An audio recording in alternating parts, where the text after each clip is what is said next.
Hathnikund barrage पर पानी का स्तर अब कम हो रहा है। सुबह 8 बजे 1,42,600 क्यूसेक पानी दर्ज हुआ। सुबह 9 बजे 1,35,700 क्यूसेक पानी यहाँ पर दर्ज हुआ।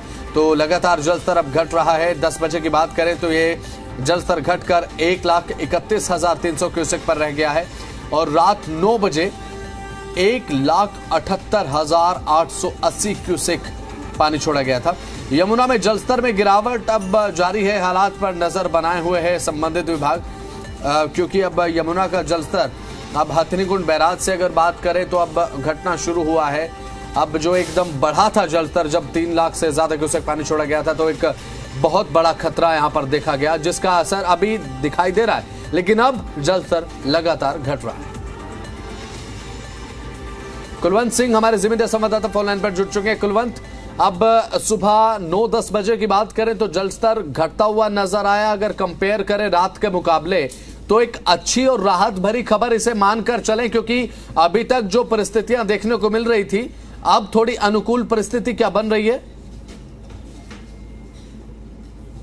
जी बिल्कुल, देखिए जिस तरह से जो लगातार पिछले 3 दिन से स्थिति बेहद बेकाबू थी और दिल्ली के लिए भी खतरा था, हरियाणा के लिए भी खतरा था।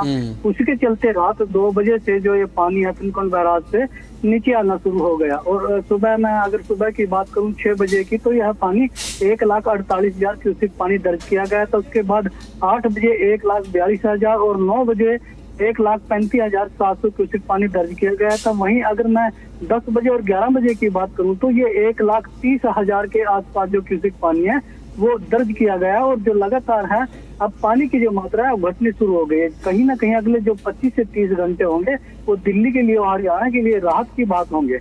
और वहीं पर अगर मैं जो सिंचाई विभाग के अधिकारियों की बात की जाए तो सिंचाई विभाग के अधिकारियों का यही कहना था कि जिस तरह से जो लगातार पिछले कई दिनों से बारिश चल रही थी, उसके चलते जगह जगह पर जो भूमि कटाव भी किया गया था, उस कटाव को लेकर भी जो प्रशासन की तरफ से है वो लगातार अधिकारी और कर्मचारी वो इसकी नजर बनाए हैं। और वहीं पर पूरे इस प्रकरण की बात की जाए तो हथनीकुंड बैराज से पिछले जो 80 घंटे थे वो लगातार पानी डिस्चार्ज हो रहा था, जिसमें से जो 18 घंटे थे वो बेहद जो हाई फ्लड जिसे हम बोलते हैं वो इसमें दर्ज किए गए थे। लेकिन जो 70 घंटे थे वो मिनी लो फ्लड के हिसाब से चल रहा था और अभी जो फिलहाल पानी की मात्रा है वो मिनी फ्लड से भी नीचे है।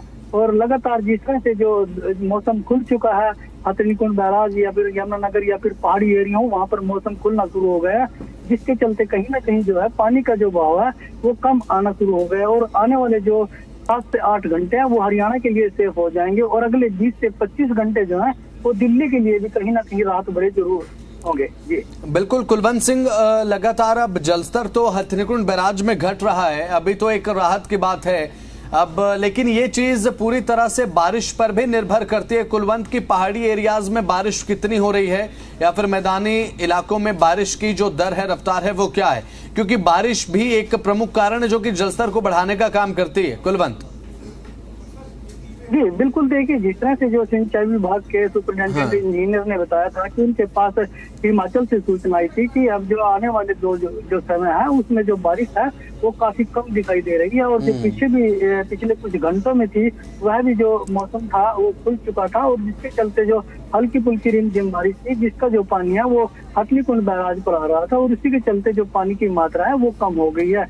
और कहीं ना कहीं जो अगले जो 5 तारीख तक का येलो अलर्ट किया गया था उसको देखकर लग रहा है कि ऐसा कुछ नहीं होगा कि पानी बढ़े, लेकिन कहीं ना कहीं जो ये मात्रा है हिमाचल की पहाड़ियों या फिर उत्तराखंड की पहाड़ियों पानी की जो मात्रा वो घटनी शुरू हो गई है और उसी के चलते जो बारिश है वो भी कम होनी शुरू हो गई है। जी चलिए ठीक है, बहुत बहुत शुक्रिया कुलवंत, जुड़े आप, तमाम जानकारी आपने दी। तो यमुना अब बात अगर करें तो अब जलस्तर यमुना का अब घटता हुआ नजर आ रहा है। हथनीकुंड बैराज से अब पानी जो छोड़ा जा रहा है वो अब कम हो चुका है, क्योंकि हथनीकुंड बैराज में जलस्तर कम हुआ। सुबह 9 बजे 1,35,000, 10 बजे 1,31,300 क्यूसेक और रात 9 बजे 1,78 था। अब 1,40, 1,35, 1,30 तक आ चुका है। ये अब कम से कम 35,000 क्यूसेक पानी कम हुआ। अब ये एक राहत की खबर है।